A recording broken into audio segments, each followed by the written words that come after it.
Salut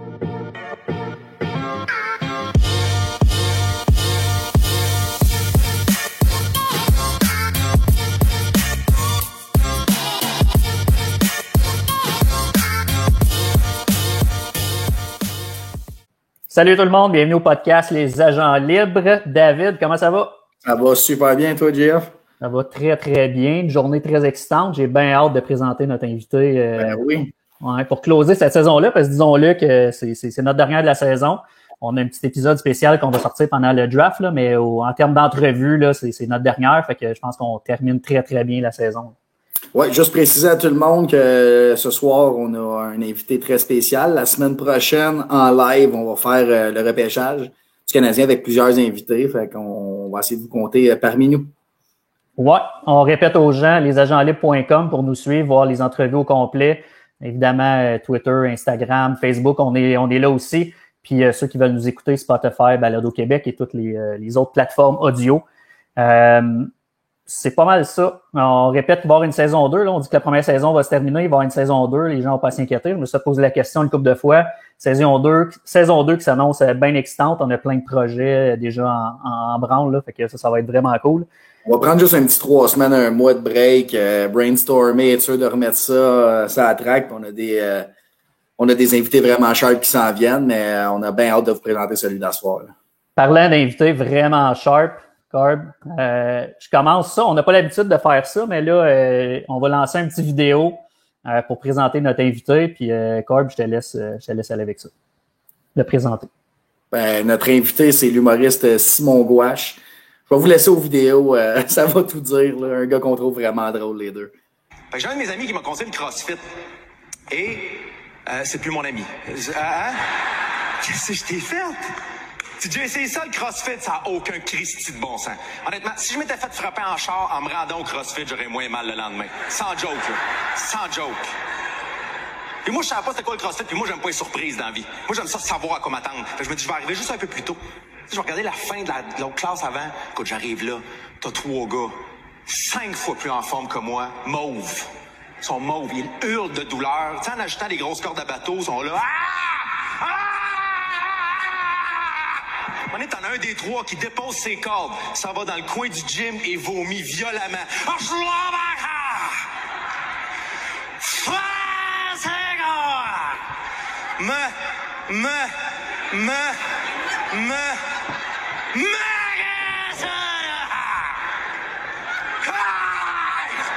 comme wow. Chris, moi j'ai la tête qui tourne si je me lève trop vite. Là. Attends une minute, là. J'ai mal au bras pour m'être brossé les dents, moi, 30 secondes, là. Mais mon ami m'a dit, fais-toi pas avec ça. L'important, c'est que tu ailles à ton rythme. Vas-y à ton rythme. Ouais, dis ça au coach. Parce que lui, il a l'air de vouloir qu'on y aille à son rythme. Puis on n'a pas le même rythme, OK? Lui, il a 22 ans, il a des mollets en marbre, il court 6 marathons par année, il peut péter des noix de Grenoble avec sa raie en serrant des fesses, là. Pow! Pow! Pow! Mais en deux, ouais. On essaie deux. Pow! Pow! Yes! Pow! Des noix pour tout le monde. Pow! Qui ramasse les écailles, là? Pow!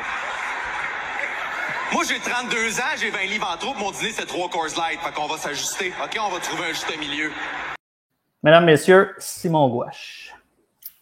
Comment ça va, Simon? Ça va bien, vous autres? Ça va bien, merci. Mais oui. En tout cas, ce numéro-là, je pense que c'est pas mal ton classique à date en carrière, là, si je me trompe pas. C'est pas mal celui que je me fais le plus parler, je te dirais. Ouais, exact. Bien content de t'avoir, Simon. Encore une fois, gros merci d'avoir accepté. Pour nous autres, pour vrai, c'est vraiment cool là, d'avoir quelqu'un comme toi. Je suis bien content, mon gars. Ça me fait énormément plaisir. Merci encore.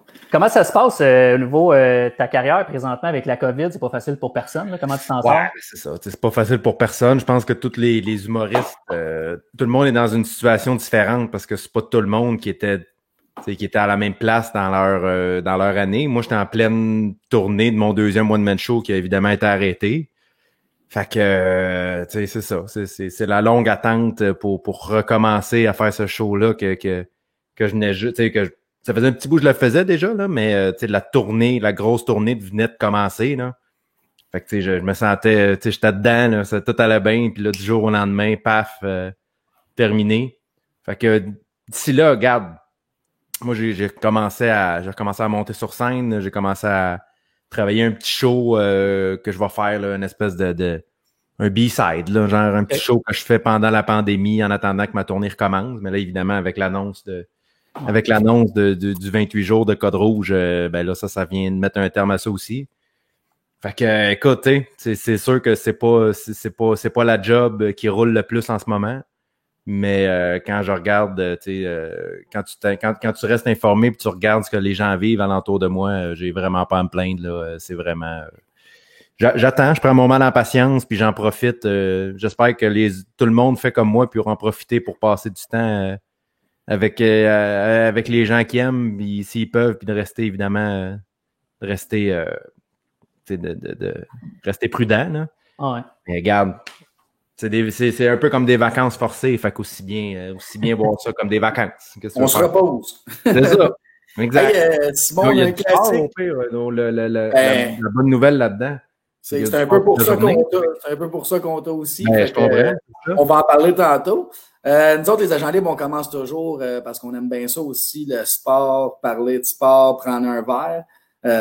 T'es-tu amené un drink pour nous accompagner ce soir? Oui, mais c'est une petite bière. Moi, j'ai une petite groche, mais c'est une zéro. Oh! Ouais, je fais attention. J'essaie de faire attention, surtout moi, quand il y a du sport, j'ai envie de boire une bière, mon gars. Fait que là, quand j'ai vu que les games commençaient à midi aujourd'hui, là, moi, si je me mets ça à la bière, je pense pas que je vais être cohérent pendant le podcast. Fait que j'y vais avec la sans-alcool. Là. On n'est pas en camping non plus. Non. Toi, JF, qu'est-ce que tu vois? Moi, c'est un autre classique, là, mais la brasserie Sir John, nos chums, la BIP, les Zips et le Trip. Super bien, bonne IPA, nouvellement sortie cette semaine. Fait que je suis là-dessus. Ma première, fait que je devrais être cohérent. Puis moi, je vous accompagne avec un gin Angava que j'ai fait un peu fort là, pour enlever le petit stress qui accompagnait cette soirée. Donc, cheers, messieurs. Cheers.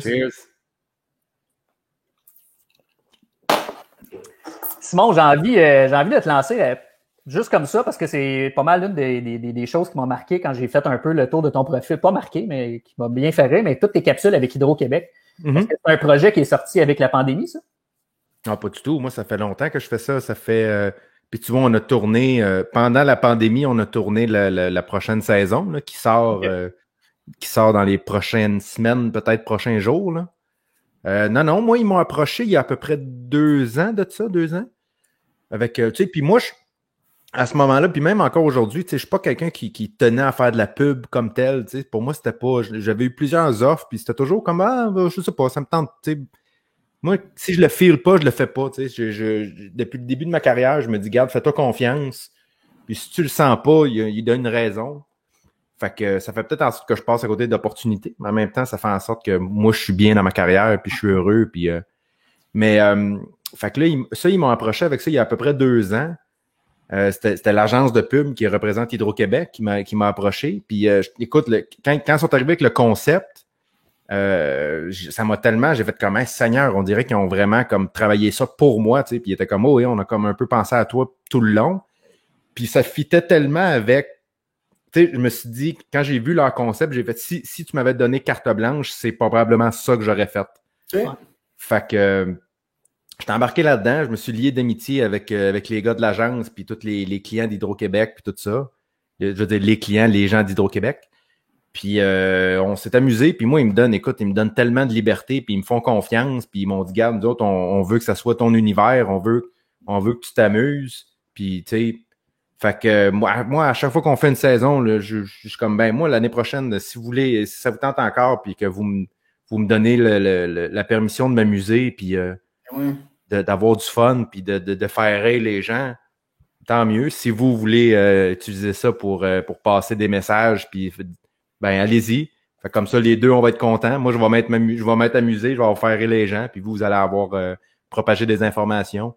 Fait que non, puis ça fait, tu vois, là, c'est mettons la 3e saison, là, parce que la petite capsule qu'on a faite pendant le confinement, ça, c'est sorti vraiment comme out of nowhere. Là, ils m'ont écrit en disant comme, hey, on fait-tu quelque chose, ça te tente-tu, on fait-tu... Puis on a tout fait ça en une semaine, là, toute la création, l'écriture, le film, toute la création, le tournage, le montage, ça a tout été fait en une semaine. Là. Ça a vraiment été vraiment rapide. Okay. Puis c'était spécial là, parce que j'ai tourné ça ici, directement, là où je suis en ce moment. J'étais chez nous tout seul avec une caméra ici, j'avais l'équipe sur Zoom, là, j'avais des producteurs là, j'avais les clients, tu sais, puis là, il fallait que je change tous les éclairages d'un peu partout. Fait que c'était quelque chose, mais ça a donné quelque chose de le fun. Fait que voilà. Cool.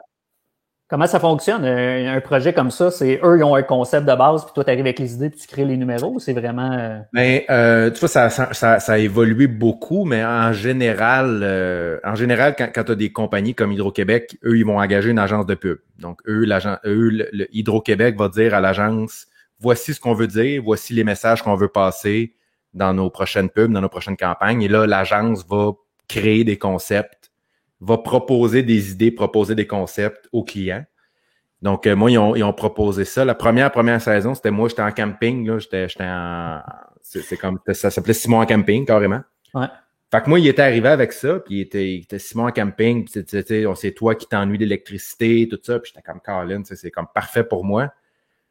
Puis, fait qu'ils m'ont donné de la latitude. Moi, j'ai dit, garde, moi, tout ce que je demande, c'est avoir évidemment un droit de regard sur les textes. Je veux pouvoir jouer dedans puis m'amuser. Fait que la première saison, là, beaucoup je fait moi et l'agence, là, on s'est amusé à réécrire tout ça. Mais depuis, toutes les autres qu'on a faites après, là, c'est pas mal moi qui l'écris au complet. Puis après ça, je travaille avec eux pour repuncher, pour améliorer les affaires. Puis c'est le même réal qui fait les pubs depuis le début. Fait que lui aussi, lui, c'est un gars qui est dans les appendices. Hein, il s'appelle Dave Bellil. Okay. Fait que c'est un gars qui a des idées drôles et créatives à la tonne. Là. Fait que on fait une belle équipe de création. Mais c'est ça, maintenant, moi, je reçois les messages qu'Hydro-Québec veulent passer, de quoi ils veulent parler, c'est quoi les sujets qu'ils veulent aborder. Moi, je m'arrange pour écrire quelque chose alentour de drôle, de divertissant, puis qui fait plaisir à tout le monde. À ta sauce, à toi. Là. Exact, c'est ça. Petite question, moi, concernant ça, parce que tu parles, tu sais, l'écriture, la production, puis ensuite, tu sais, tout ça, on met ça ensemble. J'ai toujours été un peu intéressé par le monde de l'humour, mais comment ça marche? T'es-tu un clown au secondaire, puis je vais être humoriste? Non, c'est ça. Hein, il y a vraiment, je sais que vous avez des writers, il y a des tout le monde a une façon différente. Moi personnellement, je suis très solo dans mes affaires. Je travaille beaucoup. Mes textes comme tels, c'est moi qui les écris, c'est moi qui les travaille. Mais je travaille avec 2 personnes depuis le début de mon premier one-man show qui date de maintenant d'il y a 5 ans, peut-être un peu plus, qui travaillent avec moi main dans la main. Là, moi, j'ai 2 personnes qui sont toujours avec moi, qui viennent voir toutes mes shows de rodage, à qui je parle, ou si je les vois pas 2 fois par semaine, je leur parle 2 fois par semaine pour... Ça prend, en humour, ça prend du monde qui t'entoure, qui... ont un recul par rapport à tes affaires, parce que toi, à un moment donné, t'es tellement dedans que tu vois plus, tu vois plus les clés, ou tu vois plus ce qui marche ou ce qui marche plus. Fait que c'est important d'avoir des gens alentour de toi. Mais ce qui est le mieux pour moi, c'est que c'est 2 personnes qui sont extrêmement honnêtes avec moi et qui n'ont pas peur de me dire, là, je pense que tu fais fausse route, ou là, je pense que tu passes à côté de quelque chose. Okay. Moi, personnellement, je suis pas quelqu'un qui travaille beaucoup sur l'ordinateur, sur papier. J'aime créer sur scène, puis en brainstorm avec les gens avec qui je travaille. Mais pour revenir à ta question de départ, non, moi, j'étais pas du tout un clown. J'ai toujours été drôle, mais tu sais, moi, je suis très gêné, je suis très introverti, moi, dans la vie. Je suis pas le genre à prendre l'attention ou à avoir besoin de que le monde me regarde ou fait que j'ai toujours été celui qui est comme un peu plus reculé, mais qui a comme toujours la bonne ligne de temps en temps, tu sais, qui va juste rentrer, faire une ligne, tout le monde rit, puis après ça, mon travail est fait, je recule, puis j'observe, tu sais. Ouais. Mais, fait que tu sais, c'est différent. Cette job-là, il y a comme pas de... Il n'y a pas, il y a pas de blueprint, tu sais, il n'y a pas non, de... C'est pas genre un type de personne, ça dépend. Exact. Il n'y a pas une façon de le faire. Le plus gêné qui observait, puis qui utilisait ces observations-là pour faire rire. Mais j'étais pas le clown j'étais pas le clown de la classe, là, pas du tout. Okay. Et qu'est-ce qui t'attire de la scène dans ce cas-là, si t'es le genre d'introverti qui aime se retirer? En fait, c'est que je pense que, tu sais, moi, comme je te dis, puis je le suis encore aujourd'hui, puis je l'étais encore plus avant quand j'étais jeune, j'ai toujours été observateur. Tu sais, moi, comme je te disais, je parle pas beaucoup. Quand il y a plus que 4-5 personnes là, dans un endroit, là, c'est pas moi qui parle le plus. Moi, je suis très, très réservé. mais je vais observer beaucoup. Je pense que j'ai développé justement un sens de l'observation assez aiguisé. En étant celui qui parle jamais, je me retrouve à toujours regarder, puis à penser, puis à réfléchir, puis à remarquer des affaires. Puis je pense que la scène, c'est un endroit où la personne qui est dans de moi, quand je parle pas, peut s'exprimer. Tu sais. Okay. Je pense que c'est vraiment à ça que ça sert pour moi, la scène. C'est que ce gars-là, quand moi je parle pas puis j'observe, j'ai une discussion avec moi-même en disant t'as-tu vu ça, t'as-tu remarqué ça, ça a-tu pensé à ça, voyons donc ça. Une forme d'intelligence. Ce gars-là qui me parle, qui me chuchote à l'oreille des observations, il peut s'exprimer.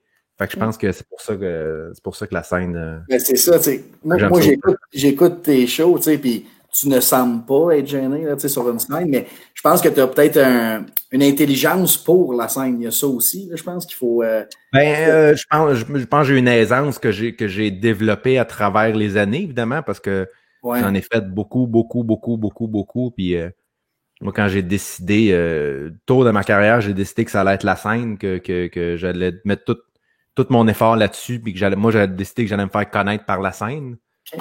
Fait que je savais qu'à ce moment-là, mon défi, c'était d'en faire le plus possible, d'en faire beaucoup, puis de m'améliorer à chaque fois. Fait que je pense que j'ai développé... Mais j'ai toujours eu une certaine aisance sur scène qui, je sais pas d'où elle me vient. Je sais pas du tout, même au début de ma carrière, j'ai toujours été quand même à l'aise. Puis je peux pas te dire d'où ça me vient parce que j'en ai pas fait quand j'étais jeune. Tu sais, je faisais pas de théâtre, je faisais pas d'impro, j'étais pas quelqu'un qui aimait le spotlight ou la scène. Fait que ça, je sais pas, j'imagine que je pourrais pas te dire d'où ça vient. Je suis sûr qu'il y a moyen de faire une thérapie, une psychanalyse pour trouver d'où ça me vient, mais moi, je peux pas te le dire. Ça a juste... Dès le début, j'ai été à l'aise sur une scène à parler devant des gens. Je pense que c'est juste, moi, j'ai pas cette peur-là d'envie de parler devant des gens, d'avoir des gens qui me regardent. Mais c'est beaucoup d'expérience aussi. Là. C'est beaucoup... tout est... L'expérience, le vieux cliché, l'expérience, ça s'achète pas. Là. Dans ce milieu-là, c'est particulièrement vrai. Là. Tu polis, en fait, là, ce que t'as. Ouais, ben c'est ça, tu sais. C'est ça. Cool. Parce qu'à un moment donné, tu finis par... Je commence à connaître mes forces, mais autant mes faiblesses. D'en faire beaucoup, ça me permet d'essayer de travailler sur mes faiblesses puis d'essayer de voir si je suis capable, tu sais, jusqu'où je peux me rendre...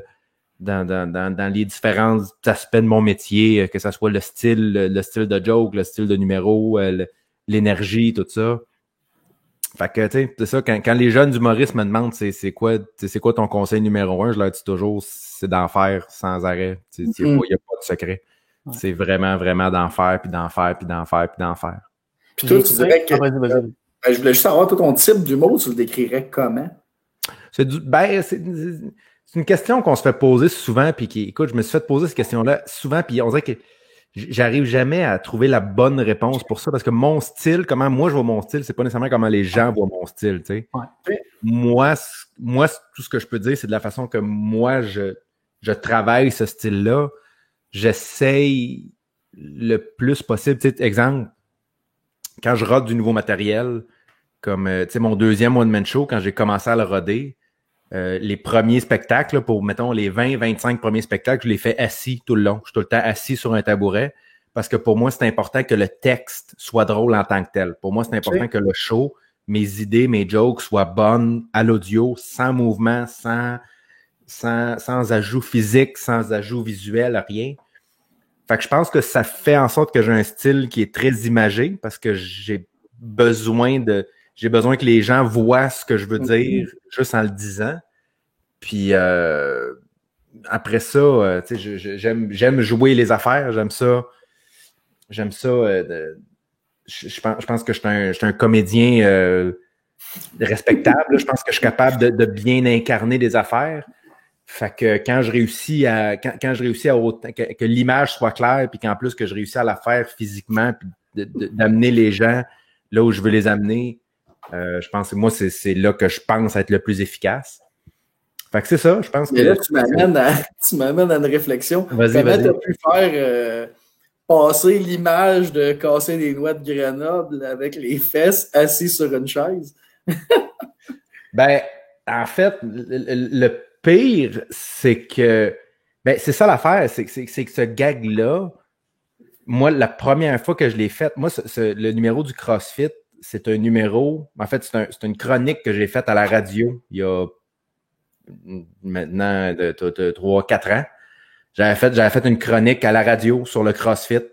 Puis un des gags, c'était justement le prof, le coach est tellement bon, il est tellement fort qu'il peut faire ci, ça, puis casser des noix avec son cul. Fait que tu sais, c'était drôle même sans que je le fasse parce que j'étais à la radio, fait que je peux pas.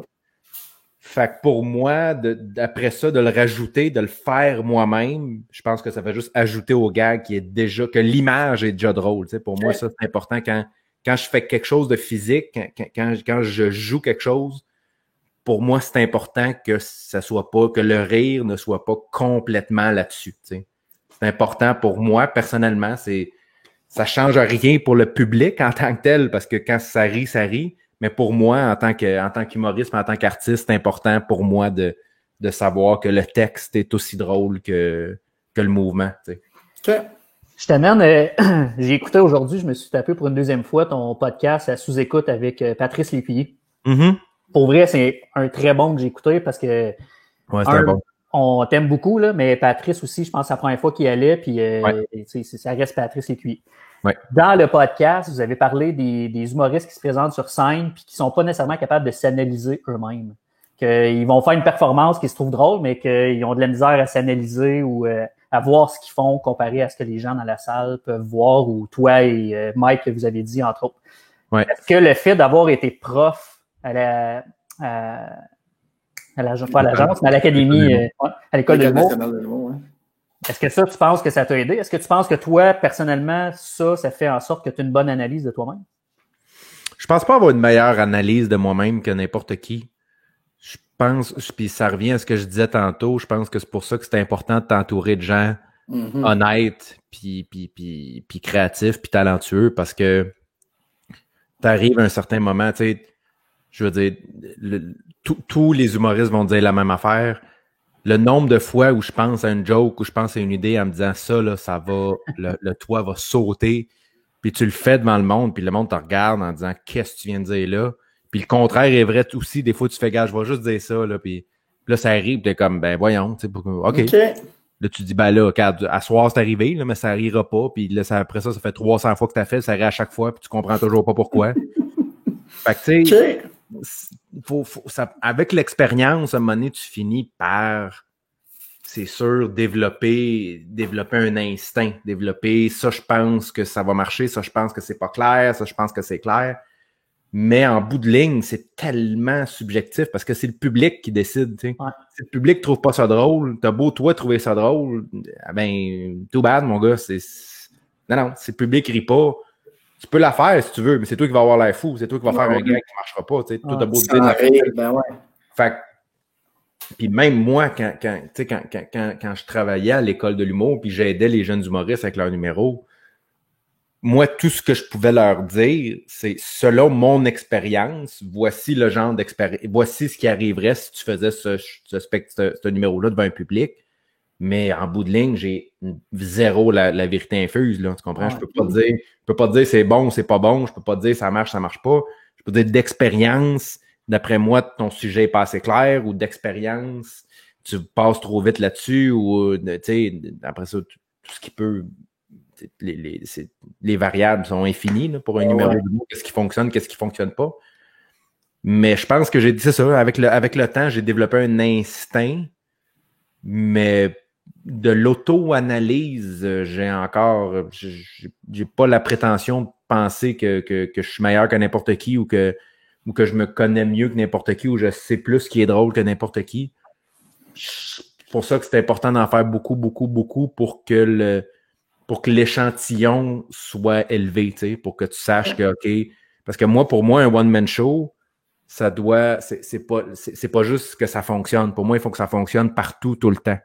Okay. Pour moi, s'il y a un numéro dans mon show qui arrache tout à Québec, mais dès que je sors de Québec puis que je m'en vais à Rimouski puis ça marche pas, ben je l'enlève du show, tu comprends? Okay. C'est même pas.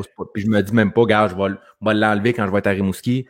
Pour moi, il faut que ça marche partout, tout le temps.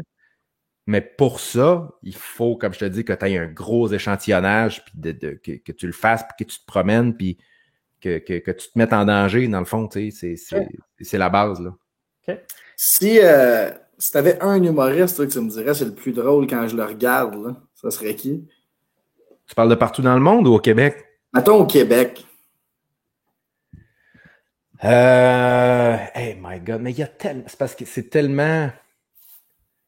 Ça dépend tellement de plein d'affaires, tu sais. Pour moi, quand un humoriste, souvent, le seul point négatif de faire ce métier-là tous les soirs, c'est que tu perds un peu cette espèce tu perds ce laisser aller là à juste t'amuser dans un numéro, tu sais, de juste comme tu sais, puis juste rire parce que t'es tout le temps en train, pas d'analyser comme tel, mais tu sais, même mettons, si je ris à un gag, là, si tu fais un gag puis je ris, c'est soit que c'est extrêmement absurde ou parce qu'il fonctionne pas. Si un gag fonctionne pas, mais que je sais que la personne qui a juste fait fausse route, puis regarde, des gags qui marchent pas, il va en avoir pour le restant des jours, je vais en faire encore 3,5 millions, c'est normal, ça. Ouais. Moi, ça me fait rire. Ou quelque chose qui est vraiment absurde, là, qui sort du champ gauche, là, puis t'es comme, comment ça t'est venu? Mais moi, si j'écoute un gag, puis je fais, oh boy, ça, c'est vraiment drôle. C'est ça, moi, c'est ma façon de dire que c'est drôle. Je vais pas rire à haute voix. Ouais. Fait que tu sais, mais il y a quand même des humoristes qui réussissent à me faire oublier. Moi, Dom Pocket me fait rire. Je trouve que il réussit à me faire oublier que je fais ça dans la vie. Il y a une jeune humoriste qui s'appelle Maud Landry que je trouve absolument brillante. Je trouve que ses gags sont tellement bien écrits. Écoute, je peux t'en nommer, moi, une des grosses inspirations dans ma carrière, ça a été Guillaume Wagner. Je l'ai côtoyé beaucoup. On est encore très amis les deux, puis on était très proches très rapidement, puis c'est quelqu'un qui m'a toujours beaucoup inspiré.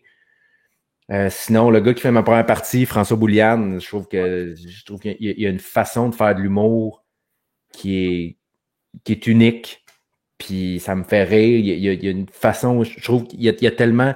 C'est parce que lui, en plus, ça me rejoint énormément. T'sais, il parle de sujets qui me rejoignent, puis ça, naturellement, ça te fait rire plus.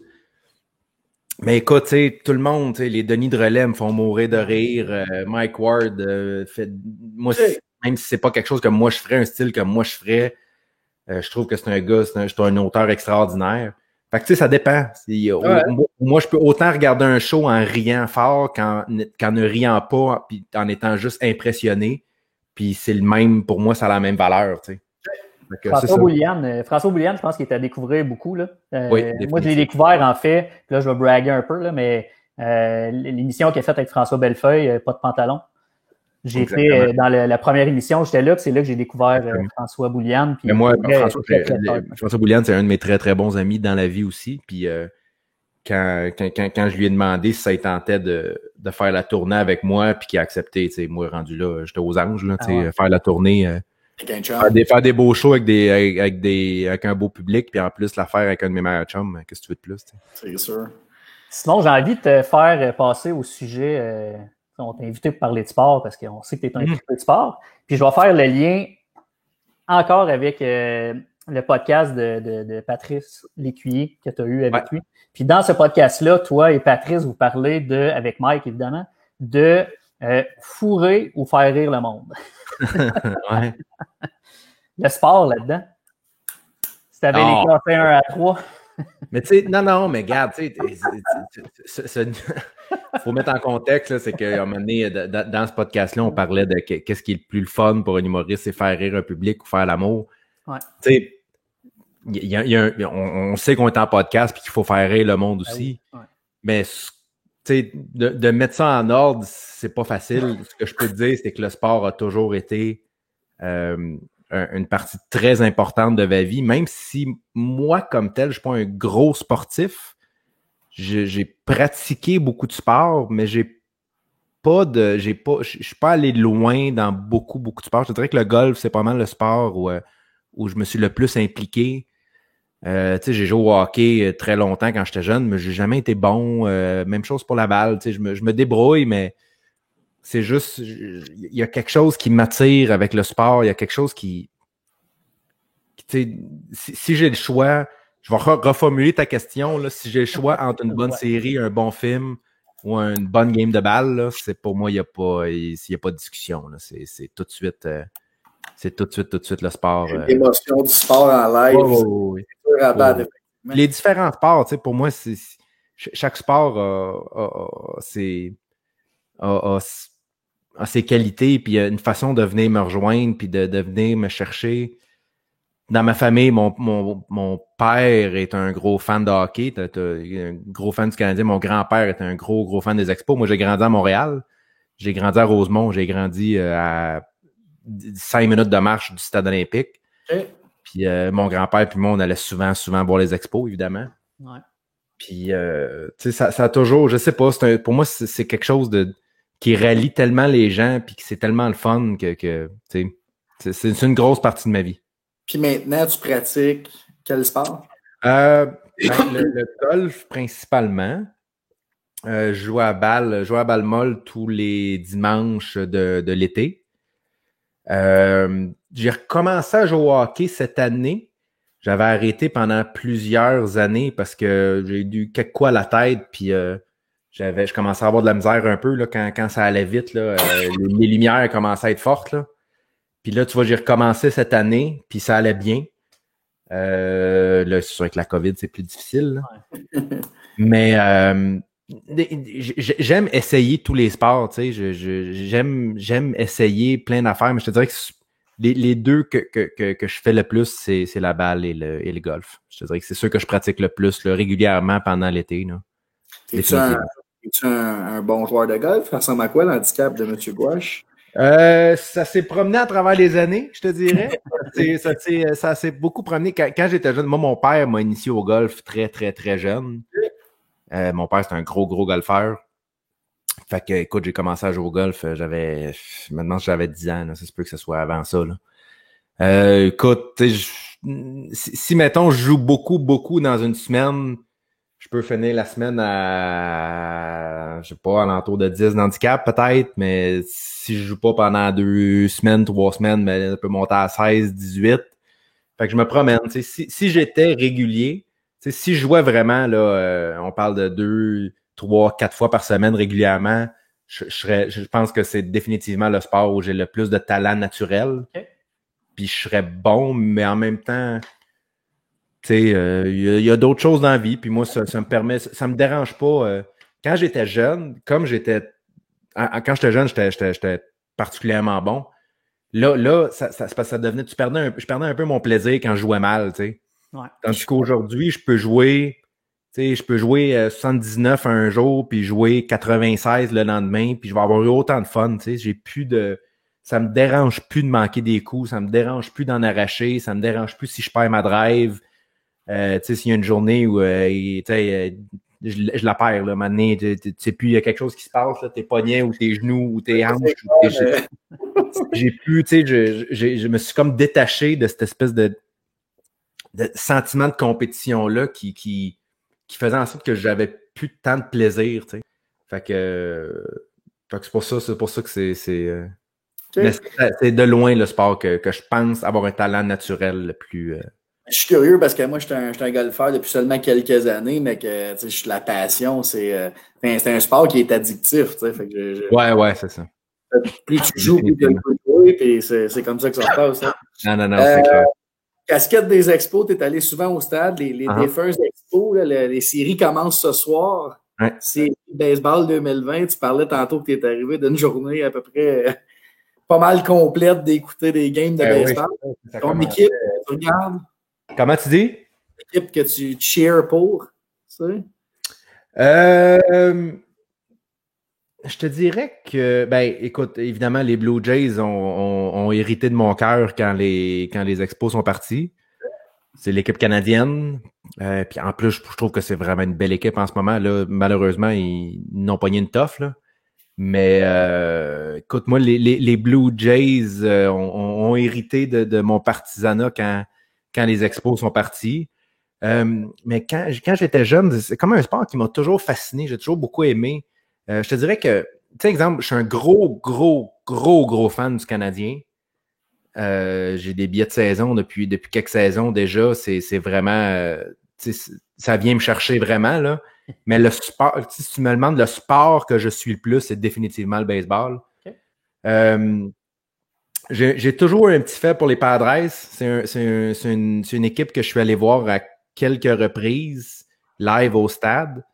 En plus, là, ils ont une belle équipe qui sont le fun à suivre. Excellente saison pour moi, honnêtement, les Rays aussi, je trouve que c'est une belle équipe. Je trouve qu'ils font... je trouve qu'ils sont constamment en dents de scie, mais quand ils sont bons, ils sont bons. Puis, tu sais, d'être évidemment dans cette division-là, c'est pas simple, là.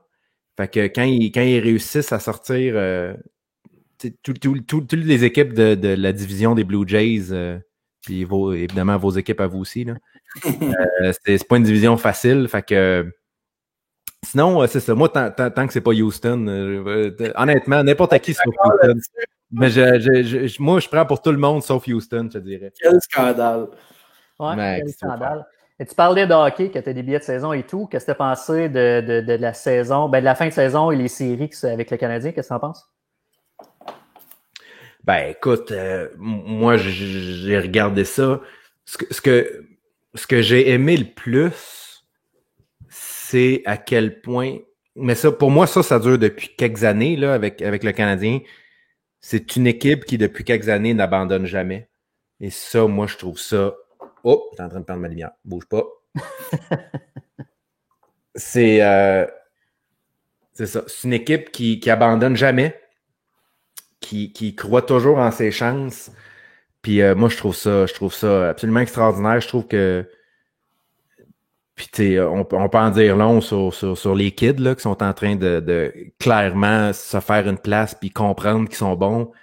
Tu sais, Suzuki, évidemment, pour moi est un potentiel d'élite dans cette ligue-là. Pour son jeu autant défensif qu'offensif. Moi, il y a un moment dans la série contre Pittsburgh où il a coupé une passe de Crosby. Puis écoute, je l'ai reculé, là. Tu sais, j'étais avec mon père, là, puis j'ai reculé, j'ai fait, regarde comment il sait exactement ce qu'il va faire. Il sait, là, tu le vois qu'il se déplace pour se mettre dans la ligne de passe. Puis tu fais ça, là, faut être intelligent, là. Faut vraiment être bon. IQ. KK qui commence à réaliser qu'il est 6 pieds 4 puis qu'il est gros comme un bœuf. Puis si en plus, le fameux power forward qu'on attend depuis toujours, s'il peut comprendre à quel point son physique va l'aider, regarde, on est en business. C'est sûr que c'est bien balancé. Je trouve que les gens donnent pas assez de crédit aux vieux vétérans de cette équipe-là. Je pense que les gens sont rapides à dire que Weber est fini puis que Price vaut plus rien. Je trouve que c'est une équipe qui va être extrêmement intéressante à regarder. Maintenant, pour gagner la coupe, on l'a vu cette année, ça prend quand même des bons joueurs. Est-ce qu'on est là, je le sais pas. Mais je pense que c'est une équipe qui croit en ses chances, puis ça, déjà, tu pars avec un t'as déjà un pas en avant là, quand tu y crois, puis quand tu le sais que t'as tes chances, tu sais, que t'as des chances, puis que si tu travailles puis tu patines, tu peux jouer avec n'importe qui. Fait que ça, c'était le fun à regarder. J'ai bien hâte de voir ce qui va arriver avec ça.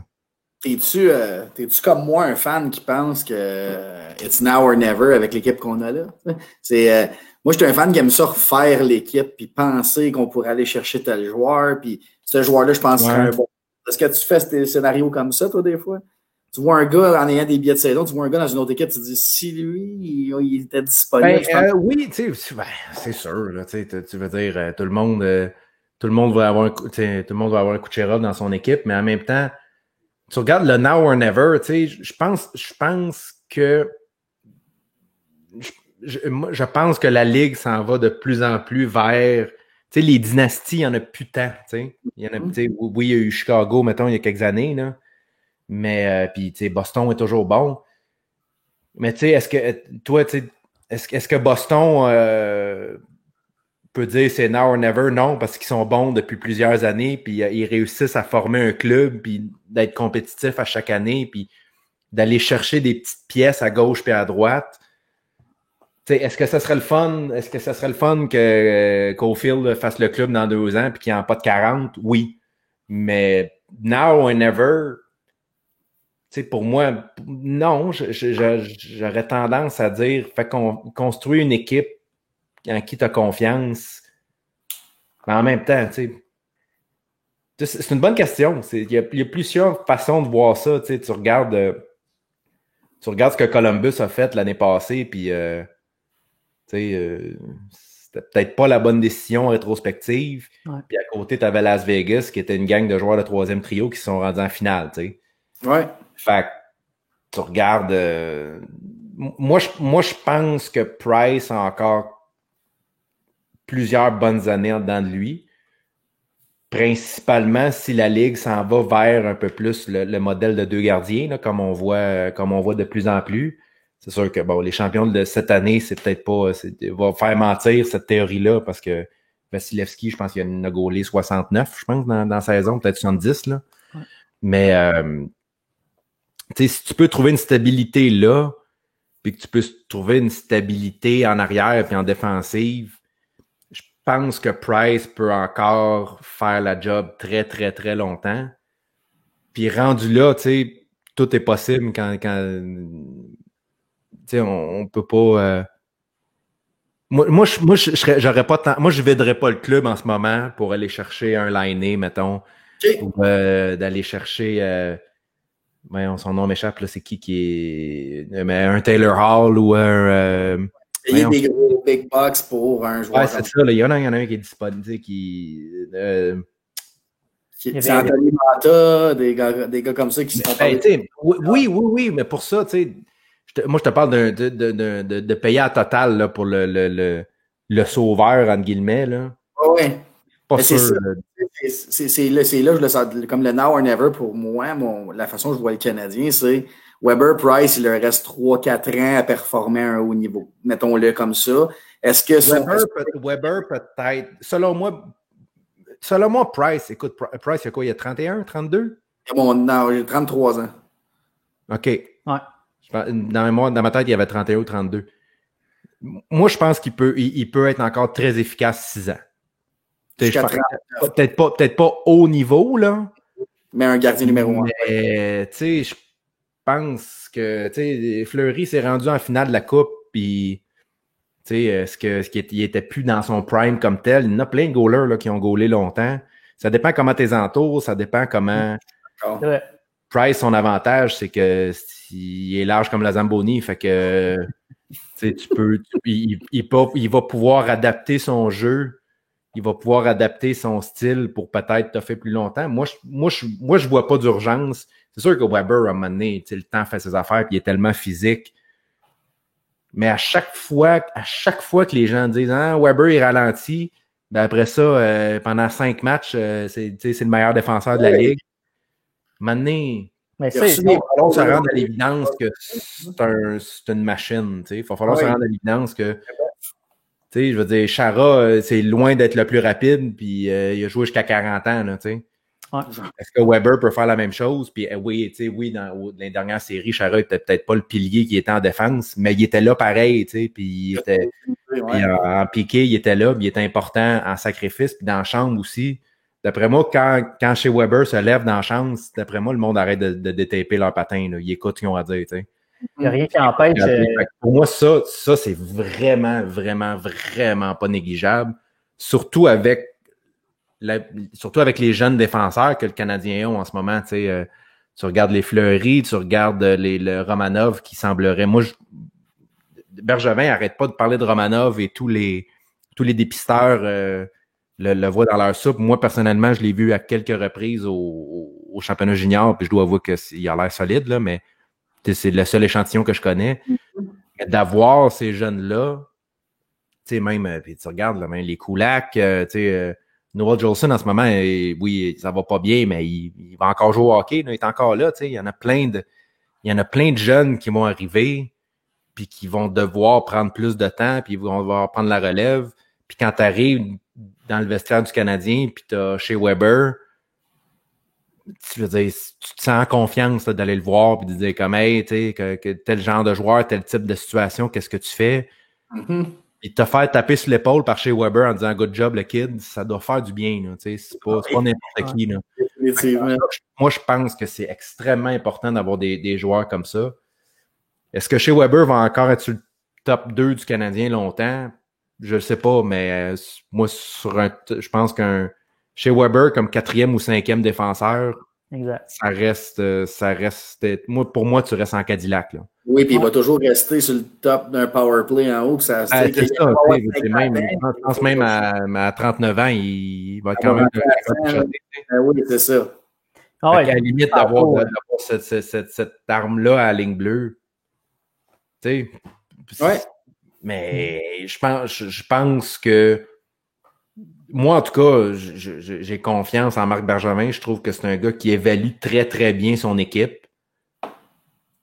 Est-ce qu'il a fait des erreurs? Caroline, oui, comme tout le monde. Mais je trouve que c'est un gars, tu le vois dans les échanges qu'il fait, je pense que c'est un gars qui fait ses devoirs avant d'échanger des joueurs. Tu regardes les derniers échanges qu'il a fait ou les dernières signatures qu'il a fait, il n'y a pas... Tu sais, je pense que le monde, il donne pas beaucoup de crédit pour certaines choses. Tu sais, Radulov, il s'est fait ramasser parce qu'il n'a pas été capable de le garder. Mais à un moment donné, si le gars veut pas rester, le gars veut pas rester. Là. Il est quand même allé le chercher de nulle part. Il est quand même allé le chercher en Europe pour le faire jouer ici. Kovalchuk, ça a été la même affaire. Il est allé le chercher, il l'a fait jouer ici, il l'a échangé contre un 3e round. Je veux dire, il y a une partie... Il y a une partie de lui et de son équipe qui sont capables de bien évaluer des joueurs. Puis, tu sais, Suzuki, là, il est mort de rire, là, tu sais. Pacioretty n'a jamais été mon préféré, personnellement, là. Okay. Puis, moi, tu sais, je pense qu'aujourd'hui, tu sais, je veux dire, pour moi, cet échange-là est dans le top 5 des échanges des 5 dernières années, de loin. Là, je veux dire, ça devient un vol. Végétal, là, tu sais. Ah oui. Regarde tout ce qu'il a fait ici en dehors de ça. Je trouve que c'est un gars qui va prendre des chances. Oui, on l'a vu avec tous les certains à qui il a donné des contrats d'1 an qui n'ont jamais rien donné. Mais je pense que c'est un gars qui, en général, évalue très, très bien son équipe, très, très bien ses joueurs. Puis moi, je fais confiance à ça, tu sais, rendu là. Ramener ailleurs, parce que moi, je suis comme à l'opposé de ça. J'aime ce que Marc Bergevin fait au niveau des transactions, mais je comprends pas qu'on ait peur d'avoir une équipe contender. Ça va bientôt faire 10 ans qu'il est là. Tu sais, moi, j'étais insatisfait du rendement de l'équipe. Puis, c'est pas des échanges qui sont mauvais. Il n'arrive pas à signer des agents libres. C'est pas le seul qui n'a pas réussi à signer des agents libres. Mais comment ça qu'il est capable d'amener l'équipe à un autre niveau? Comment ça que... Moi, personnellement, je pense qu'il s'est fait jouer un tour. Quand il a pris l'équipe, l'année m'échappe, là, mais écoute... 2010. Ça fait 10 ans cette année. Là, fait que, ouais. 10 ans cette année, bon. Écoute, lui a hérité de Price, qui, dans ce moment-là, commençait. Price était repêché en 2005, fait que il a peut-être gaulé 2 ans complets, 3 ans complets avec le Canadien. Il a hérité de Subban, qui était un talent extraordinaire, puis il a repêché Galchenyuk à son premier. Ouais. Fait que d'après moi, là, il s'est retrouvé dans une position où il y avait sur papier tout ce qu'il fallait. Mm-hmm. Puis, ben, Galchenyuk s'est avéré être quelqu'un qui est pas sérieux, puis qui a peut-être la tête ailleurs, puis qu'il a peut-être pas le bien de l'équipe à cœur. Puis Subban est devenu très, très, il a commencé à s'aimer beaucoup, beaucoup, beaucoup, puis à aimer l'attention, puis à aimer, que j'ai rien contre, moi, d'ailleurs, là, tu sais, je pense qu'un athlète a tout à fait le droit d'avoir l'énergie et d'avoir la tête et la confiance en lui qu'il veut. Je pense que c'est ça. Je pense qu'il a hérité de beaux petits joyaux qui étaient vraiment excitants et qui étaient alléchants sur le moment, puis que finalement, tu sais, Colin, c'était peut-être des citrons. Fait que rendu là, tu sais, c'est ça, quand tu repêches quand tu as le troisième choix, puis tu reprends Galchenyuk qui, sur papier, est un scoreur de 80-90 points, puis que finalement, tu te rends compte que ça marche pas, puis tu finis par l'échanger contre un autre problème ailleurs. Tu sais, à un moment donné, tu peux pas... comment les joueurs vont se développer, pas toujours de ta faute non plus, tu sais. Non, puis l'année du repêchage de Galchenyuk, pas mal de monde l'aurait pris à ce rang-là. Exact. Ce qui est bon, c'est que Piquet est devenu Shea, puis Galchenyuk est devenu Domi. Fait qu'il a gagné ses 2 trades. Mais, tu sais, moi c'est ça. Puis écoute, je viens plus de pas. Galchenyuk avait plus de potentiel qu'un Domi, tu comprends? Oui, effectivement. Pour moi, quand ils ont repêché un Galchenyuk, en tout cas, tu sais, je suis très, très loin d'être un dépisteur, puis très, très loin d'être nécessairement un amateur en fait, un connaisseur du hockey amateur, là. Mais, tu sais, tout le monde le voyait, là, comme, tu sais, on parle d'élite, là, on parle d'un gars qui fait une différence, là. Il a scoré 30 on est très, très, très, très loin de ça, là. On n'est pas, il était même pas, il y a eu des passes où il était clairement dangereux, là. Mais on parle pas d'un élite de quelqu'un qui contrôle la game puis qui change la game. On parle pas d'un Stamkos, là, tu sais. Non, effectivement. Est-ce que tu penses que l'année que Price est blessé contre les Rangers de New York, est-ce que tu penses que... Parce que moi, je pense qu'il serait rendu en finale de la Coupe, là, au lieu d'avoir Tokarski, je pense qu'on avait à l'époque. Ça, est-ce que tu penses que ça aurait pu changer l'image que les gens ont justement de Marc Bergevin? Parce que juste pour mettre en perspective, David n'aime pas Marc Bergevin, moi je l'aime bien. Je suis un peu comme toi, j'aime ce qu'il a fait. Mais moi, je pense que cette année-là, quand Price s'est fait blesser, on aurait probablement été en Coupe Stanley, puis ça aurait changé l'image. On aurait eu une Coupe Stanley, pas nécessairement la Coupe, mais une finale de Coupe Stanley. T'sais. Ben, c'est sûr et certain que ça aurait été dans son CV, tu sais. C'est sûr et certain que ça aurait été... je pense que ça aurait aussi beaucoup, beaucoup, beaucoup changé l'opinion des gens sur Price. Aussi. Je pense qu'il n'y a pas assez de gens à Montréal, en fait à Montréal ou partout, les fans du Canadien qui réalisent à quel point ce gars-là est bon, puis à quel point ce gars-là change la game, puis il y a toujours... Moi, j'ai jamais compris cette espèce de on est supposé s'excuser pour avoir un bon goaler. Je comprends pas ça, moi. Les gens, c'est pas de Price. Ben oui, mais la dernière fois, j'ai checké Price, il y a un chandail rouge là, sur le dos. Là, il joue de l'équipe, il a été repêché, il a été développé. Je comprends pas, moi, ce feeling là. Ouais, si c'est pas de Price. Ben oui, Pittsburgh, si c'est pas de Crosby, il en gagne pas 3. Là, je sais pas quoi te dire. Un bon joueur, c'est un bon joueur. Là. Oui, peu importe la position. Ouais. Fait que je pense que c'est sûr que cette année-là, si Kreider il rentre pas dedans, la game est haute, puis là, le final m'échappe, là. Les Rangers ont joué contre. Cette année-là, en finale, les Rangers ont perdu contre les Hawks, je me souviens bien. Les Kings. Ah, je me rappelle plus, mais ouais, c'est ça. Je sais que les Kings n'avaient pas l'autre. On s'entend que c'était 2 bonnes équipes, là, c'était loin d'être dans la poche, là. Mais c'est sûr que l'histoire serait différente aujourd'hui, mais elle l'est pas. Puis qu'est-ce que tu veux faire? Je suis excité par le futur, l'échange de Suzuki. KK, c'était pas mon choix à ce rang-là, mais avec les séries qu'il a connues, je suis excité. Il y a une couple de bonnes signatures qui se font. Moi des gars comme Domi, puis Tatar, puis des gars qui valent un petit peu quelque chose sur le marché, que peut-être pour aller te patcher un trou, justement, pour un ailier qu'on parlait tantôt, ça m'intéresse. Je pense qu'on est à 1 ou 2 gros joueurs top 6 de devenir une équipe qui va faire les séries à chaque année. Puis, l'opinion de Marc Bergevin, si on fait les playoffs, on peut se rendre loin. Je suis d'accord quand tu as Carey Price dans le net. Scary, on nous a montré que les séries qu'il y a eu là, qui est loin d'être fini. Là. Il est même encore elite. C'est encore lui, je prendrais premier overall des nets. Fait que, je déteste pas Marc Bergevin l'homme. J'aime pas le fait que ça fait, je pense que c'est 2012. En tout cas, 9 ans sur 9 ans, je pense qu'il a fait les playoffs 3 ou 4 fois. Pour moi, à Montréal, c'est inacceptable. Puis le problème a été réglé. Le problème du centre qu'on a depuis que moi je suis au monde, ou à peu près. Ouais. N'a pas été réglé, il vient d'être réglé par un échange Paccio, puis un repêchage, parce que les 6-7 premières années, il n'a pas adressé le problème qu'il y avait quand il est rentré, selon moi.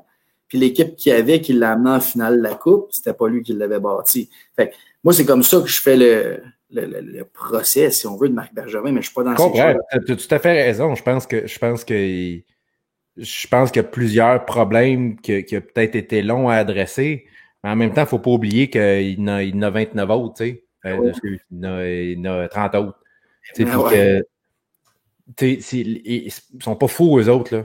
Si moi, je suis San Jose, puis Bergevin m'appelle pour mon gros centre, je suis comme, ah, ouais, oui, hein, ça fait longtemps que t'en cherches un, hein. Fait que, ils savent, eux autres, ils regardent la télé, ils sont encore plus au courant que nous, là.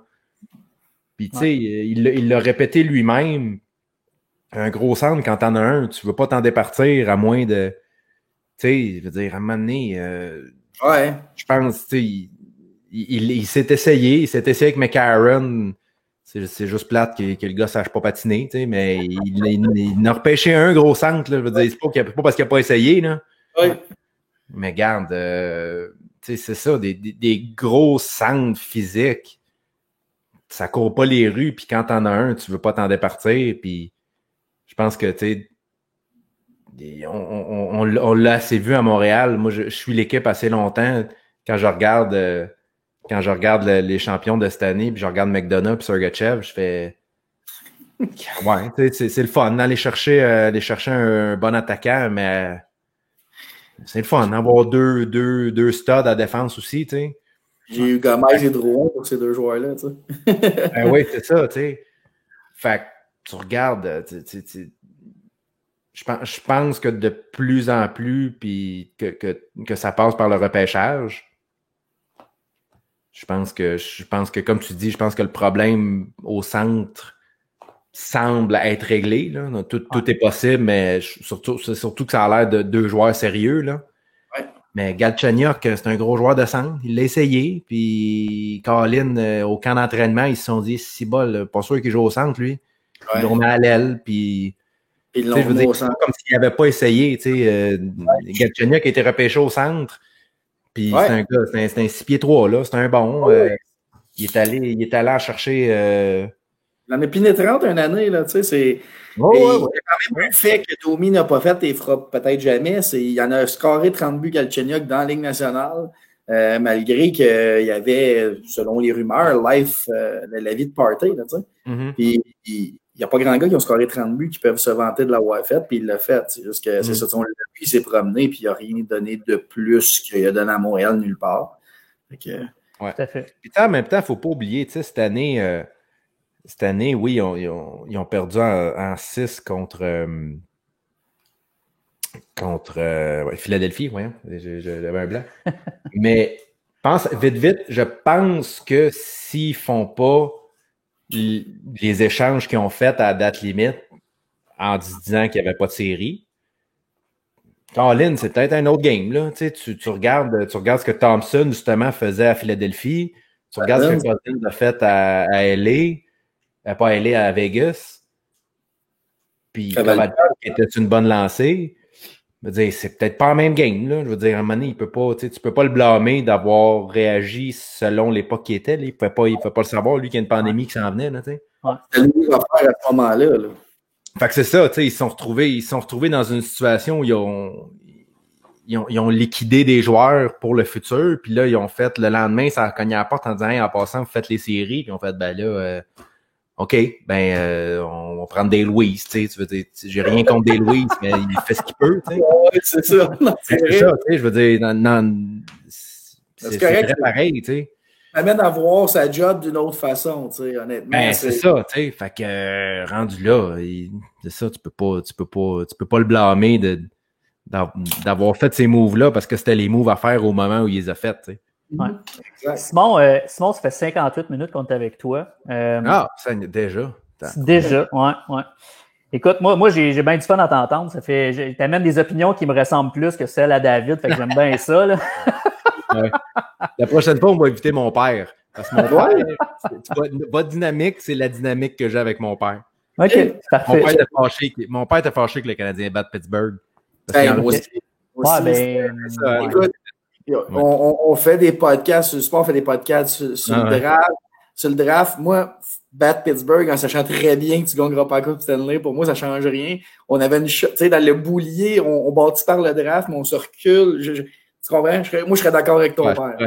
Mais on se recule pas, on gagne des gangs de hockey, ce qui sont payés pour faire. Suzuki et Kotkaniemi, c'est de la grosse expérience, puis je suis d'accord avec ça. Puis les gars, Kotkaniemi, si on va pas contre Philadelphie, on se rend pas compte à quel point il est peut-être rendu là. Fait que, puis lui non plus, il s'en rend pas compte. C'est ça l'affaire. Moi, c'est ça que j'ai vu. C'est ça que j'ai vu le plus de KK, c'est que je pense qu'il a compris à quel point il peut être efficace s'il joue un certain style de jeu. C'est le jour et la nuit, là, tu regardes là, contre Philadelphie, il s'est fait sortir. Tu veux dire, clairement, c'est une mise en échec qui était illégale, puis moi, je pense qu'il méritait même un match de suspension qu'il n'y a pas eu, là.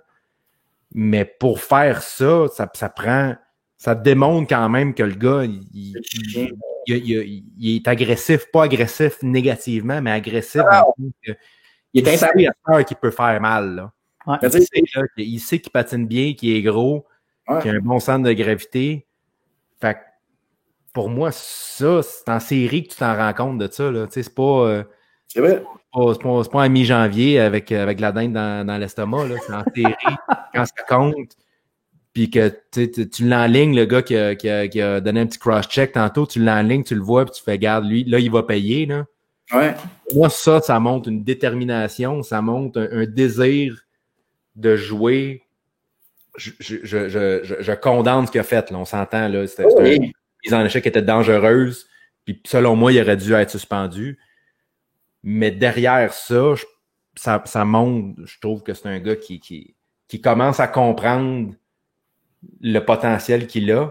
Puis ça, je pense que pour le futur du Canadien, c'est assez... Je pense que personne n'y en veut pour cette mise en échec-là. T'sais, on est comme content de voir éclore qu'il y a une certaine... au nombre de fois, moi, comme tu disais, David, j'écoute le hockey depuis que je suis né. Au nombre de fois où je me suis dit, comme, quand est-ce qu'il y en a un, là, tu sais, puis je suis contre la violence, je suis contre... Moi, je trouve que les bagarres, les combats arrangés dans ce sport-là ont plus leur place. Je pense que tu ne vas jamais perdre le combat parce que c'est un sport qui est tellement physique puis qui se passe tellement rapidement que, tu sais, je veux dire, ça arrive, là, même moi, je joue au hockey, ça m'arrive des fois là, que dans ce slot, ça pointe, puis à un moment donné, les gants partent, puis je veux dire, c'était tellement testostérone, pour moi, tu t'en débarrasseras jamais. Non. Mais il y a un côté, pour moi, qui n'a plus sa place. Sauf que quand tu les vois, tu sais, les petites pestes là, qui ont fait mal tout le long, tu sais, les Kreider, justement, là, tu sais, moi, je pense que Kreider, moi, je pense qu'il savait très bien ce qu'il faisait. Moi aussi, je pense. Je suis convaincu qu'il savait ce qu'il faisait. Tu as joué au hockey. Quand tu regardes la reprise, pour moi, c'est évident. Je sais que c'est plus facile à dire au ralenti qu'en vitesse normale, mais il y a un côté de moi qui regarde ça et qui fait comme... Si j'avais été un fan des Rangers, puis je l'avais croisé Kreider dans la rue, j'aurais peut-être fait un petit hey, good job. Oui. Il y a un moment donné, je ne veux pas blesser personne, mais d'avoir un joueur talentueux qui porte le chandail du Canadien, puis qui a cette hargne-là, puis qui n'a pas peur de personne, ça fait longtemps qu'on en cherche un. Là. Puis, c'est ça. Et Kay, à 18 ans, moi, c'est une des premières choses que j'ai vues de lui. Il y avait ça, il allait en arrière du net, brasser les gars, puis il a droppé les gants contre Robert Hagg qui jouait à Philadelphie, le défenseur. Puis il n'a pas pogné un gars de 5 pieds 9 là, qui s'est jamais battu. Là. Il a pogné un gros à 18 ans, aller pogner un autre gars dans la ligue, puis c'est Suédois contre Finlandais, eux autres en plus. Il a daté de longtemps. Il est allé le chercher, puis il s'est bien défendu, le jeune, mais il bougeait pas tellement ses pieds. Puis là, quand il est arrivé contre Philadelphie, il transportait le puck. Il a sorti un lancer du poignet, il allait dans les coins. C'était instinctif, son move pour le body check de dos. Moi, je pense que c'est tourné. Il s'est pas tourné 4 secondes avant non plus. Fait que, tu sais, c'est correct que le kid, il soit... Mais clairement, il est aligné avant, là. Clairement, il est l'homme, là, puis ça. Mais, tu sais, faut pas oublier que, tu sais, Kéké, il est quoi, 6 pieds 3, 6 pieds 4? Ouais. C'est ça, 3, ouais, au moins. 6 pieds 3, 6 pieds 4 à 18 ans, t'es pas bien dans ton corps, là. Non, mais c'est vrai pareil, tu sais. Puis là, en plus, tu te retrouves à jouer dans la ligue de hockey la meilleure au monde, la plus physique, contre des gars de des fois 26, 27, 28, 29, 30, 31, 32, qui sont des hommes qui s'entraînent comme des machines depuis 15 ans. Toi, t'arrives, 18 ans, t'es pas bien dans ton corps. Il faut que tu lui donnes le temps à un moment donné, là. Puis moi, quand il est arrivé au début de la saison, tout le monde disait hey, il a pris 15 livres, il a pris 15 livres. Je suis comme 15 livres de muscle à 19 ans, là. C'est weird quand même. Là. Tu peux pas t'attendre à ce qu'il soit tout de suite bien là-dedans. Ça prend. Ouais. Tu sais, moi, je pense, mon père me rappelle toujours la même chose quand il a repêché KK, Quinn Hughes était disponible. Ouais. Puis là, mon père, il m'en parle à tous les deux. Il touche à pas, il dit Quinn Hughes. Imagine-tu, on aurait.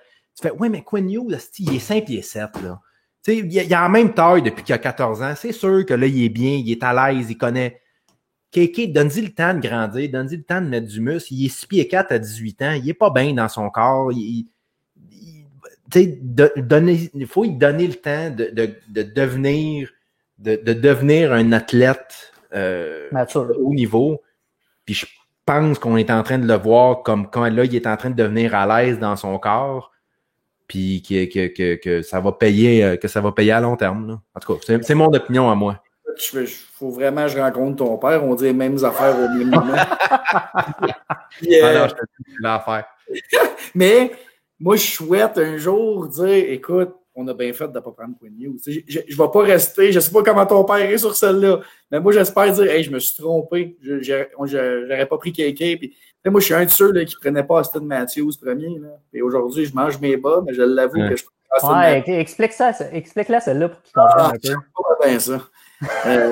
Moi, j'aurais pris SC pour URV premier cette année-là. Fait que c'est ça. C'est tout. J'ai rien d'autre à expliquer. Ouais. La même est tard.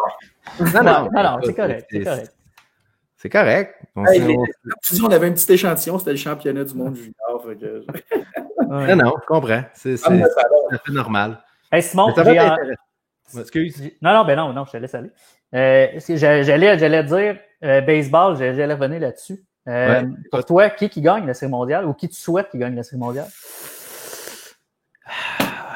Colin, ben c'est dur à dire cette année parce que le home field advantage joue plus pour rien. Tu sais, fait que tu te retrouves dans une situation où l'endroit où tu finis dans le classement est plus tant important. Écoute, moi, je pense que tu peux jamais... Puis là, aux dernières nouvelles, les Yankees, ils menaient 2-0. Là. J'imagine que ça a changé. Là. Update, je l'ai devant moi. C'est 7-2, puis Garrett Cole, il y a 10 strikeouts en 6 matchs. Ben, c'est ça. Mais tu sais, 10-2, puis là, je sais pas quand est-ce qu'ils ont enlevé Bieber, mais je sais que Judge l'a sorti en deuxième manche, je pense. Première manche, deuxième frappeur. Ouais. D'après moi, il pensait que Bieber allait lancer au moins 6-7, peut-être 2 coups sûrs. Il a lancé 4.2 manches, il a donné 7 runs. Ah, c'est lui qui a donné les 7? Et sacrifice. Ouais, tu veux, là, c'est un autre game. Je pense, ben écoute, tu peux pas. Les Yankees ont tellement un club puissant que tu peux pas les mettre de côté. Les Rays ont une belle équipe. Mais. Les Dodgers. Qu'est-ce que tu sais, c'est un autre niveau, là. Je pense que les Padres peuvent être le fun aussi. Si Machado décide de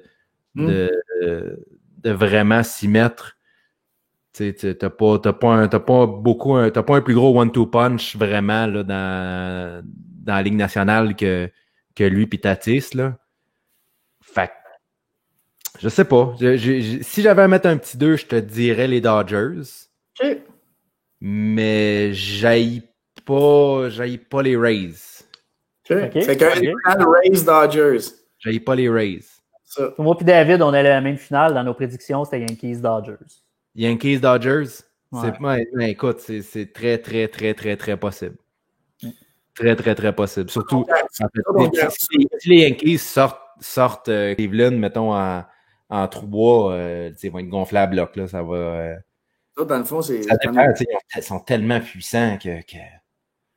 Ça, ouais. C'est ça. Continue, j'aime ça.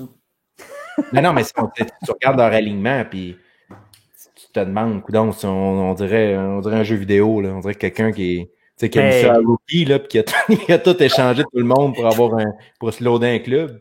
L'affaire, c'est qu'il y en a un qui va se blesser à un moment donné, fait que ça va tomber, là. Ben, peut-être. Mais juste que justement, on demande mes prédictions parce que, tu sais, à la fin, on va faire un gros... Non, c'est pas vrai.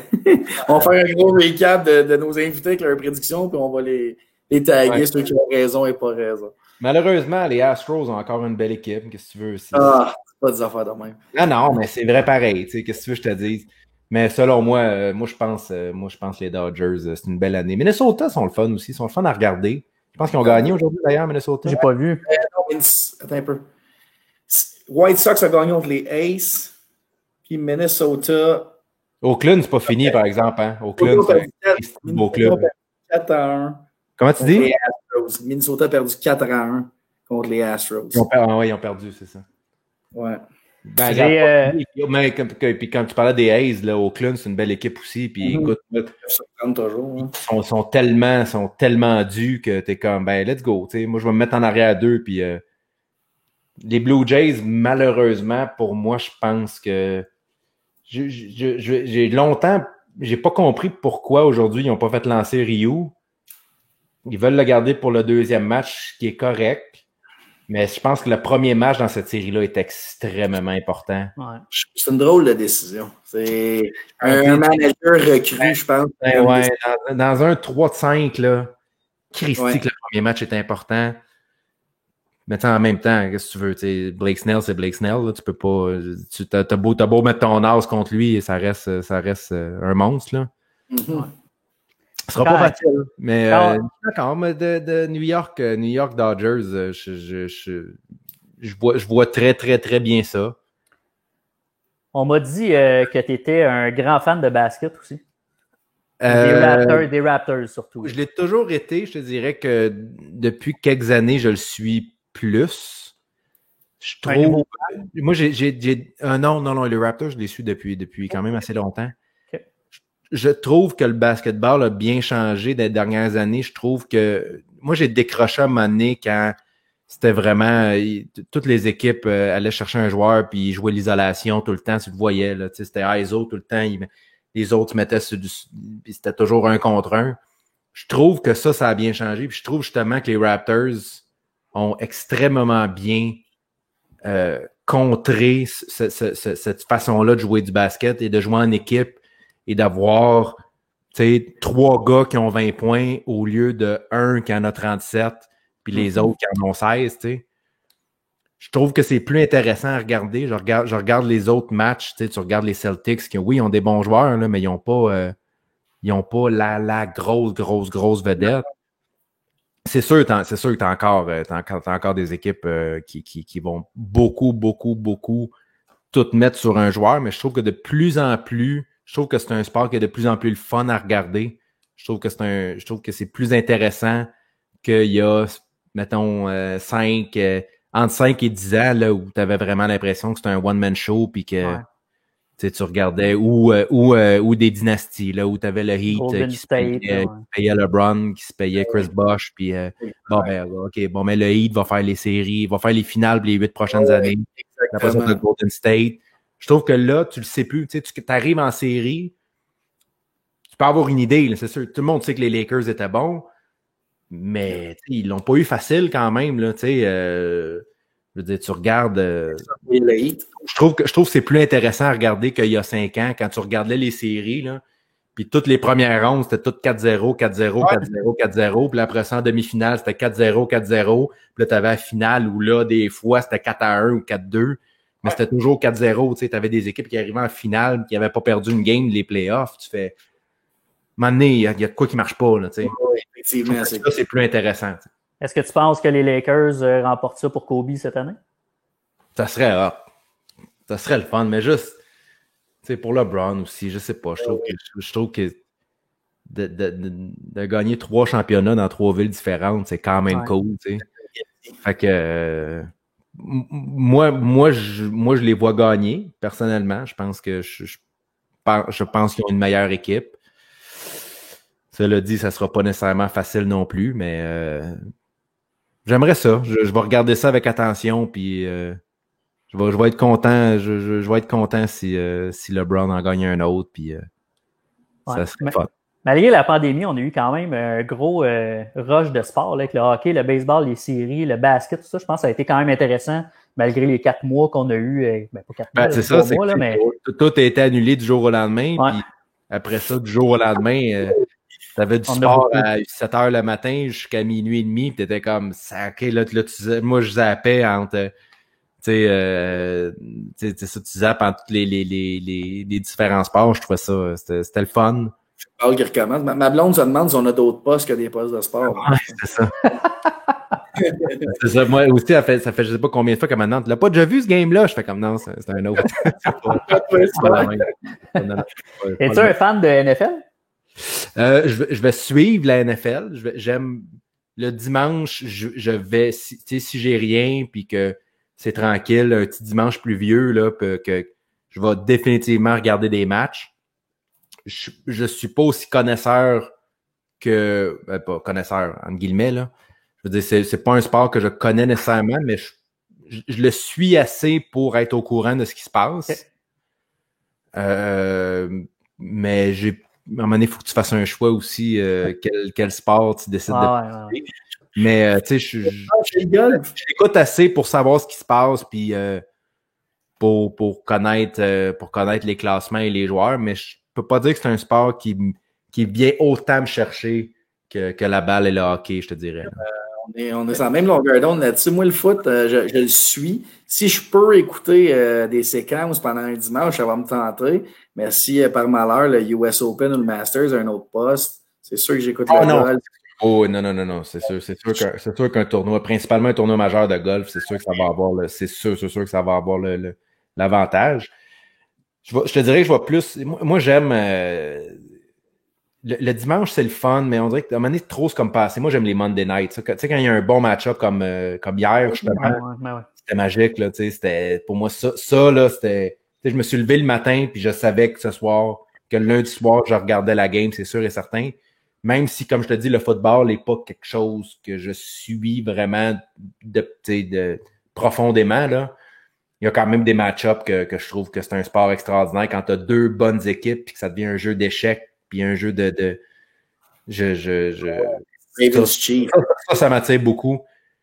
Mais tu sais, je vais choisir mes games. Là, puis je peux pas dire que j'ai une équipe préférée, je peux pas dire que j'ai une équipe que je suis plus ou je vais regarder le dimanche matin, je vais me lever, je vais regarder les fiches de chaque équipe. OK, ça c'est un match-up de 4-0 contre 4-0, ça va être le fun, ça va être intéressant. Mais je choisis plus que mettons baseball ou si tu me mets les White Sox contre name it, je vais l'écouter. Peu importe l'équipe, je vais l'écouter. Fait que c'est là la différence, je te dirais. Simon, un gros merci. Hey, merci à vous autres. Pour vrai, très trippant pour nous autres de te recevoir, de parler de sport avec toi. Là. Parler de sport, c'est plus. Parle-moi de tes projets un peu. Parle-moi de tes projets qui s'en viennent. Envoie-nous. Rien qui se passe, mon gars. Il n'y a rien qui se passe. Non, mais tu sais, là, en ce moment, évidemment, tout est arrêté encore une fois pour un mois. Après ça, tu sais, sur mon site ou sur mon Facebook, je tiens les gens au courant des derniers développements. Comme je vous disais, j'étais en plein rodage d'un nouveau spectacle qui, évidemment, là, doit être arrêté aussi. Fait que je me tiens occupé. J'essaie de faire. Ce que j'aime le plus, c'est de faire de la scène. Fait que j'essaie d'en faire le plus possible. Ouais. Mais tout en étant extrêmement conscient que c'est une période spéciale, puis qu'il y a un danger, puis qu'il y a une pandémie, puis un virus alentour de nous qui est, je pense, beaucoup plus dangereux que le monde pense. Fait que, tu sais, oui, faire de la scène, pour moi, c'est important. Faire des choses, c'est important. Faire rire le monde, mais pas à tout prix, tu sais. Fait que c'est ça. En ce moment, ça donne pas grand-chose de me suivre parce qu'il se passe pas grand-chose. Mais dès que ça repart, dès que je vais pouvoir recommencer à faire de la scène, je vais en faire, c'est sûr et certain. Tes podcasts, on te suit où? Est-ce que tu en as récemment? Est-ce que tu vas en faire malgré tout? Écoute, ben là, en ce moment, comme je te dis, tout mon temps allait sur ce show-là. Là, maintenant qu'il y a un autre break, est-ce que je vais pas peut-être me repartir un autre petit projet? Écoute, le temps le dira. On va voir. Moi, je te lance, puis David il va être d'accord avec ça, là, mais le 6, mardi prochain, le 6, en fait, on fait un spécial live sur le repêchage de hockey. Le draft, ouais, je vous ai entendu tantôt dire ça. Si ça te tente de venir faire un petit 10-15 minutes, jaser avec nous autres, t'es le bienvenu. Anytime. Okay. Parfait. L'invitation est officielle. On va faire ça de 7 à 9, à peu près jusqu'au choix du Canadien. Fait qu'on invite du monde à venir nous rejoindre, tous les invités à venir parler de ce qu'ils pensent, ce qu'ils pensent que le Canadien va faire. Bref, t'es invité. On s'en reparle d'ici là, si tu veux. C'est noté. Inquiète-toi pas. On se tient au courant, certainement. Parfait. Merci beaucoup. Merci à vous autres, les gars. C'est vraiment le fun. Vraiment un gros merci. La prochaine fois, tu amèneras ton père. Amène-les mardi prochain.